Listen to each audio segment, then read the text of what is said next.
মৃতের সংখ্যা বাড়ছে। আরও এক বিএলও কাজের চাপে নিজের জীবন শেষ করে দিয়েছেন। তাড়াহুড়ো, বিশৃঙ্খল এবং রাজনৈতিক উদ্দেশ্য প্রণোদিত এসআইআর প্রক্রিয়া, আতঙ্ক, উৎকণ্ঠা, কাজের চাপে 50 জনেরও বেশি মানুষের মৃত্যু। বিজেপির ভোটার সাফাই অপারেশনের জেরেই এই মৃত্যু। সোশ্যাল মিডিয়া আক্রমণ অভিষেক বন্দ্যোপাধ্যায়। এদিকে এসআইআর শুনানিতে চক্রান্তের অভিযোগে সরব হলেন খোদ বিধায়ক। বরানগর উচ্চ বিদ্যালয়ে বিএলওর সঙ্গে কথা বললেন তৃণমূল বিধায়ক। যাদের হিয়ারিংটা হচ্ছে ততটুকু হোক, বাকিটা আপনি তাহলে ওনার সাথে কথা বলে পরের দিন দেখে নিন। পরের দিন অলরেডি না ম্যাডাম, বিএলওর অ্যাবসেন্সে কোনো ভোটারের হিয়ারিং কিন্তু হবে না। হ্যাঁ ঠিক আছে, কিন্তু ওনার পার্সোনাল প্রবলেম আছে, উনি চলে যাচ্ছেন, সেটা ঠিক আছে, কিন্তু বিএলওর অ্যাবসেন্সে ভোটারের হিয়ারিং যেন না হয়। আজকেই করতে হবে, কারণ হ্যাঁ তাহলে আপনি ওনার সাথে কথা বলুন।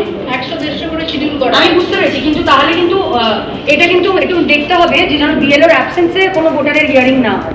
বিএলওকে থাকতে হবে, যদি বিএলও না থাকে তাহলে সেই না তখন স্টপ করা হবে হিয়ারিং। কিন্তু হ্যাঁ বিএলও থেকে থাকতে হবে, কারণ এনুমারেশন ফর্মটা উনি বলেছেন না, এই আরও কিছু করার নেই, উনি তো জাস্ট হিয়ারিংটা মানে ডকুমেন্টস চেক করবে, বিএলও বলবে বাকি। আচ্ছা ম্যাডাম, আড়াইটা পর্যন্ত তো টাইম, আর যারা লাইন আছে আড়াইটা পর্যন্ত কিন্তু হবে না। আমার আমি যেটা বলছি না ম্যাডাম, আমার পার্সোনাল কিছু নেই এখানে, আপনি বিএলও না মানকে বললে কিছু করা যাবে না। না আড়াইটার পর থেকে তো আবার একটা হ্যাঁ আড়াইটা অব্দি যতজনের হবে হবে। ঠিক আছে, শেষ করে দিয়ে দাও। এসআইআর শুনানিতে চক্রান্তের অভিযোগে সরব হয়েছেন খোদ বিধায়ক। বরানগর উচ্চ বিদ্যালয়ে বিএলওর সঙ্গে কথা বলেন তৃণমূল বিধায়ক। ব্যারাকপুর প্রশাসনিক ভবনে এসে অভিযোগ দায়ের করেন বিধায়ক সায়ন্তিকা বন্দ্যোপাধ্যায়। আধিকারিকের সঙ্গে দেখা না হওয়ায় ক্ষোভ প্রকাশ করেন সায়ন্তিকা বন্দ্যোপাধ্যায়। 5টায় আমাদের আসলে সবাই মিলেই এসছি আর কি, তো হিয়ারিং চলছে, এই সময় আপনাকে না পেলে কি করে হবে বলুন তো।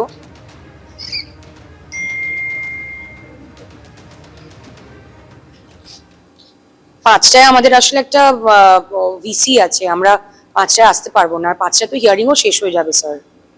5টায় অ্যাভেলেবল থাকবেন?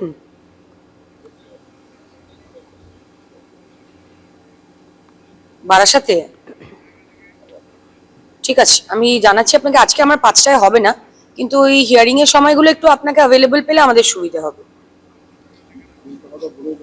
হ্যাঁ কালকে আপনি ফ্রি থাকছেন, কিন্তু ইস্যুটা তো আজকে স্যার, একদিন করে তো হিয়ারিং এর ডেটগুলো বেরিয়ে যাচ্ছে না স্যার, সেটাই অনেক কটা। হ্যাঁ অনেকগুলো হিয়ারিং এর ইস্যু। খারাপ লাগছে, যদি চক্রান্তই হয় তাহলে আমার 19,000 ভোটার যারা আনম্যাপড রয়েছে তাদের সবকটা নামটা তুলে দিক, নয় সবকটা বাদ দিয়ে দিক, মানে হ্যারাস করার কোনো মানে হয় না। অবশ্যই সবারই থাকা দরকার। বিএলওদের ইস্যু হচ্ছে, বিএলওদের কাছে কোনো নির্দিষ্ট ডাইরেকশন নেই। ইআরও সাহেবের সাথে আমার ফোনে কথা হলো, উনি বলছেন আমার কাছে ভার্বাল ডাইরেকশন আছে। এবারে 80-85 এর ওপরে যাদের বয়স, তারা কি করে হিয়ারিং এ যাবে? এবারে তাদের কি প্রসিডিওর আছে কেউ কিছু জানে না, কোথায় হচ্ছে, কবে হচ্ছে, কোন টাইমিং স্লট, সেইগুলো আমাদের কাছে কিছু নেই। তো আমরা আমাদের ভোটারদেরকে তাদের নামটা তোলানোর জন্য হিয়ারিং ক্যাম্প অব্দি নিয়ে যেতে পারছি না।